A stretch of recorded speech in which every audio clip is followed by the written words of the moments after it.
الله الله الله وفقني يا الله الله الله الله. بسم الله الرحمن الرحيم نحمده ونصلي على رسوله الكريم أما بعد أعوذ بالله من الشيطان الرجيم بسم الله الرحمن الرحيم فانكحوا ما طاب لكم من النساء مثنى وثلاث ورباع صدق الله العظيم. وقال النبي صلى الله عليه وسلم أعظم النكاح بركة أيسره مؤونة أو كما قال عليه الصلاة والسلام. ناظرین اور سامعین السلام علیکم ورحمۃ اللہ وبرکاتہ.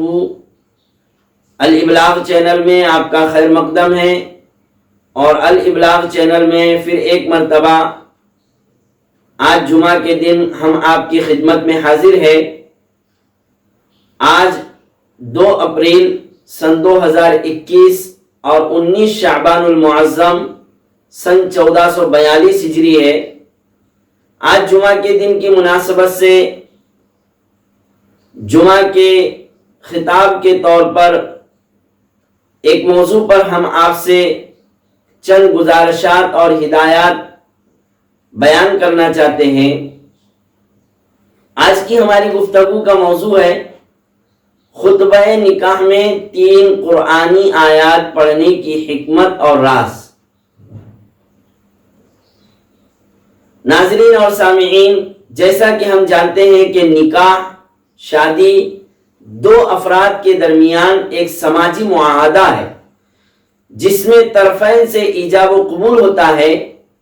مثلا نکاح میں بیوی کا وکیل شوہر سے کہتا ہے کہ میں نے فلاں خاتون کا نکاح اتنے مہر پر تم سے کیا، اور شوہر کہتا ہے کہ میں نے قبول کیا. یہ نکاح کا مختصر سا تعارف ہے. لیکن چونکہ آج کی ہماری گفتگو کا اصل مقصد کہ نکاح کے موقع پر خطبہ نکاح میں نکاح کے خطبے میں 3 قرآن پاک کی آیات جو پڑھی جاتی ہے اس میں کیا راز ہے، اس کی کیا حکمت ہے. خطبہ نکاح میں قرآن پاک کی جو 3 آیات پڑھی جاتی ہے، سب سے پہلے ہم ان 3 آیات کو پڑھ کر ان کا ترجمہ دیکھ لیتے ہیں. سب سے پہلی آیت ہے خطبہ نکاح میں پڑھی جانے والی، یا ایھا الناس اتقوا ربکم الذی خلقکم من نفس واحدہ وخلق منها زوجها وبث منهما رجالا كثيرا ونساء واتقوا الله الذي تساءلون به والارحام ان اللہ کان علیکم رقیبا.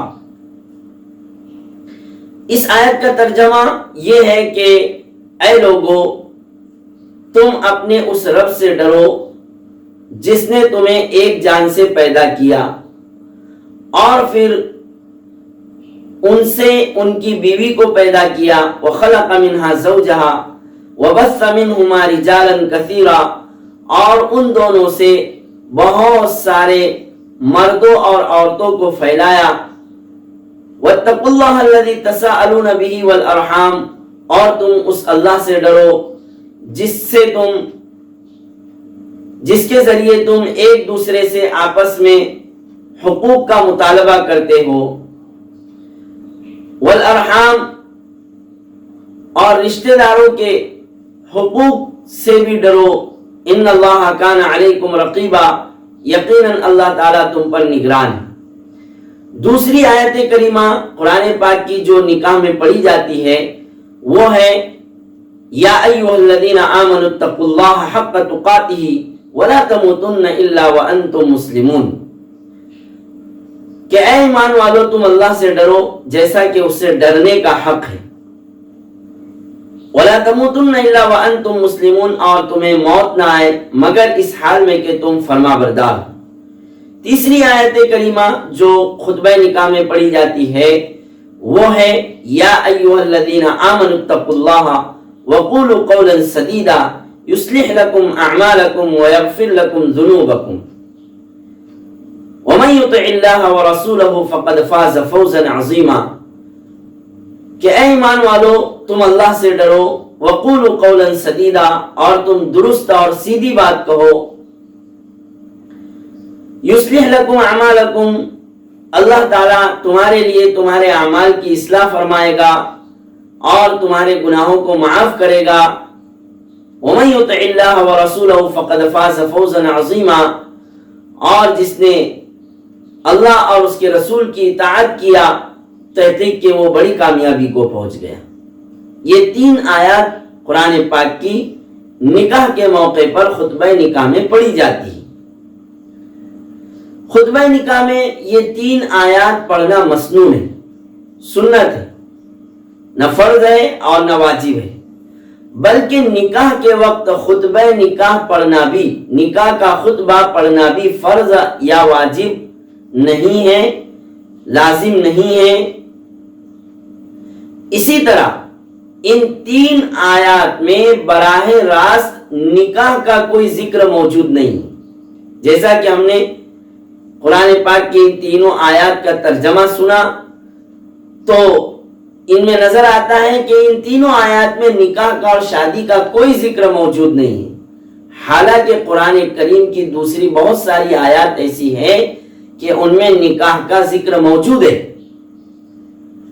لیکن آپ صلی اللہ علیہ وسلم نے ان 3 آیات کو خطبہ نکاح میں پڑھنے کی تعلیم اور ترغیب فرمائی ہے، تاکید فرمائی ہے. تو سوچنے کی بات ہے کہ حضور پاک صلی اللہ علیہ وسلم نے دوسری آیات نکاح کو چھوڑ کر ان 3 آیات کا خاص طور پر کیوں انتخاب فرمایا اور ان 3 آیات کو خطبہ نکاح میں پڑھنے کی کیوں آپ صلی اللہ علیہ وسلم نے تاکید فرمایا. تو اس کی وجہ سمجھنے سے پہلے ہمیں ان 3 آیات میں غور کرنا ہوگا. چنانچہ جب ہم ان 3 آیات کے ترجمے میں اور مفہوم میں غور کریں گے تو ہمیں نظر آئے گا کہ ان 3 آیات میں مشترکہ طور پر اور مجموعی طور پر جس بات کا حکم دیا گیا ہے وہ ہے تقوی. اتقوا اللہ، اتقو کا لفظ آیا ہے جس کا معنی ہے کہ تم اپنے رب سے ڈرو، اللہ سے ڈرو. ان 3 آیات میں مشترکہ طور پر مجموعی طور پر تقوی کا یعنی اللہ سے ڈرنے کا حکم دیا گیا ہے. سچی بات یہ ہے کہ تقوی یعنی اللہ کے خوف اور اللہ کے ڈر کے بغیر دنیا کا کوئی کام صحیح نہیں ہو سکتا. اگر دل میں اللہ کا خوف نہ ہو اور حضور پاک صلی اللہ علیہ وسلم کی حیات طیبہ پر انسان کی نگاہ نہ ہو تب تک ایک دوسرے کے حقوق کو ادا کرنا ممکن نہیں ہو سکتا ہے.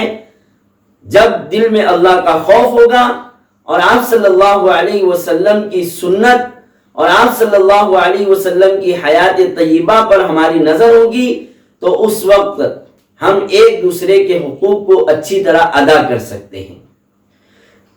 اس لیے نکاح کے موقع پر خاص طور پر یہ 3 آیات پڑھ کر تقوی کی تاکید اس لیے کی جا رہی ہے کہ لوگ عموماً نکاح کے معاملے کو دین سے خارج سمجھتے ہیں اور نکاح میں شریعت کے احکام کو بھول جاتے ہیں. نکاح کے 3 مراحل ہیں، نکاح کے 3 مواقع ہیں. ایک نکاح اور شادی سے پہلے، اور دوسرا شادی اور نکاح کے وقت، اور تیسرا مرحلہ ہے نکاح اور شادی کے بعد. ان تینوں مراحل میں اور نکاح کے ان تینوں مواقع میں ہمیں اللہ سے ڈرنا ضروری ہے کہ نکاح سے اور شادی سے پہلے بھی غلط رسم و رواج سے اور غلط طریقوں سے ہم بچے.